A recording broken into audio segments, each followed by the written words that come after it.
On the line with me is Red Holloway, who's currently appearing, in fact, going back for his last set at the Artist Quarter. And it's good to have you warming up this cold atmosphere, Red. Are you there? Yes, I am, and it's really cold, let me tell you. Well, I have a hunch that you've moved the temperature up from 75 to 80 degrees, though, on that stand. Well, I certainly wish I could feel it. Well, we've been having a very nice time here, though. Well, you're supported by some good colleagues there. You're right, definitely. Let's see, Chuck playing. Chuck Adams on bass. Yeah, and Mikhail playing piano. Mikhail Romstead. And Dale is playing the drums. Dale Alexander. Well, Red, you've traveled this territory in all kinds of weather. I remember the name Nat Tolles, and when I say Nat Tolles, that brings memories of big bands and territory bands. Yes, well, let's see. I was working with Nat Tolles back in 1949, working out of Omaha, Nebraska. And I remember when I used to come, especially up this way, I was working with Tolles, and there used to be a band called Whoopie John and the Six Fat Dutchmen and Clem Braw, and it was quite a different place to be when I was coming up here in 1949. Well, I'm sure you thought us all out. Yes, well, one of the things I noticed, the audience, they're a little different, and they're, well, we had to play polkas and stuff like that, you know, and cruising down the river, whereas you can play some jazz now, which I'm very thankful for. And you have a very wonderful jazz audience here in Minneapolis. And one of the things I can see that they do support jazz, and I think that's really wonderful. That's what we need more of, more good jazz audiences like we have here. Well, Red, there are memories of territory and travel. I'm sure that as you got out of this environment, you know, in the territorial bands, you moved into clubs and theaters like the Apollo, which you played dozens of times. And if I mention Lloyd Hunter, what do you say? Lloyd Hunter. I always think of Lloyd Price, too. I used to work with him. Then there was another band called Basie Givens, and I used to work with Lionel Hampton. And there were so many very good small bands that possibly people don't even know about, you know, because of that particular era. But I find that it's really nice being able to go over some of the same territory that you went over as a youngster and see the change, and you remember the good music and the ballrooms that they used to have up in North Dakota. I think that it was Minot, North Dakota, a place called the Dome Ballroom or something like that. Well, I'm sure some of our listeners up that way will recall the Dome. Yes, it was very nice.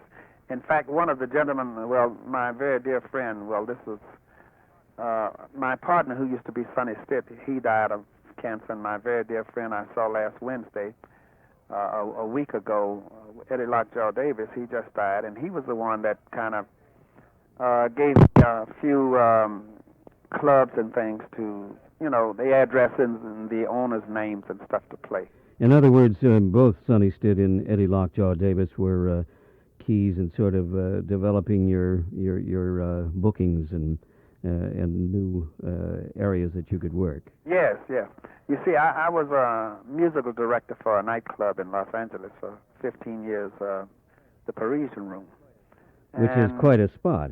Oh, yes, it was. Oh, we had like Carmen McRae, Dizzy Gillespie, Art Blakey, Elvin Jones. We had the best of entertainment. Actually, I probably would still be there, and I'm happy that I'm not, because it gives me a chance to go across the country and overseas in order to see how the jazz scenes are. And I find that it's doing very well, and I'm happy to be a part of it. And thanks to the gentlemen that I just mentioned, like Eddie Lockjaw Davis and Sonny Stitt, that I'm still able to survive because of having such good friends like them. And Red, when we mention Eddie Lockjaw Davis, you being just a master of alto and tenor, you certainly must have admired Eddie's style.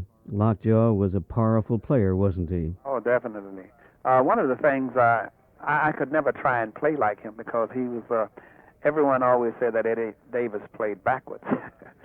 But he had his own style, and, well, like most musicians, most of us like Coleman Hawkins and Ben Webster and Dexter Gordon and Charlie Parker. Well, I more or less, well, I stole from the best. I stole from all of them. You interpreted the best, huh? You interpreted the best. I think you're being modest.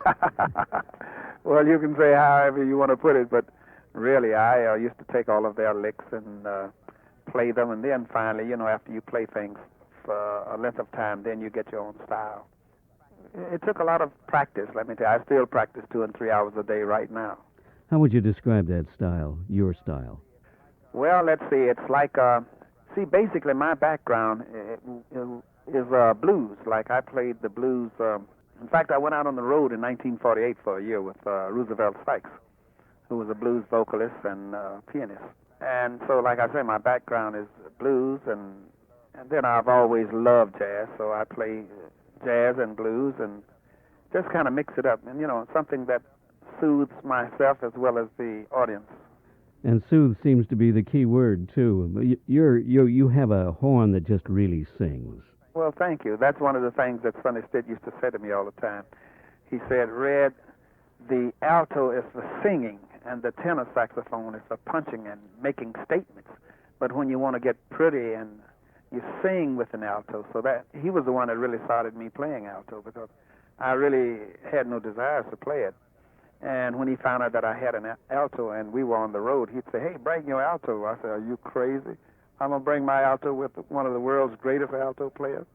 So he said, that's what the people want to see you try and outplay me, So we would practice for 2 and 3 hours a day in the hotels. Then I started going out and bringing my alto, and it worked out pretty well. What was so funny, though, after he showed me how to play certain things, then he said, now, Red, we're friends off the bandstand. And on the stand? On the stand, we're not friends. You take care of business, and I take care of my business. Well, it sounds as if you ought to be taking care of business now on stand there at the Artist Quarter. Yes, I'm. It's about time, too. Well, you're joining Dale Alexander, Mikkel Romstead, and Chuck Adams at the Artist Quarter in Minneapolis. We're going to Maria's Memory Lane Supper Club in Los Angeles to catch you in another setting with Shuggy Otis and Richard Reed and Paul Humphrey and Jack McDuff driving his Hammond B3, and you there just keeping the crowd warm. Oh, yes, that's the latest album with Clean Head and Etta James. Yes, with that priceless review on Please Send Me Someone to Love. Oh, well, thank you. I'm very glad that you have it out in this area, because some places you can't find it yet. Red Holloway, it's a pleasure to talk with you. Good luck. Keep well. Thank you very much. And keep singing through that horn.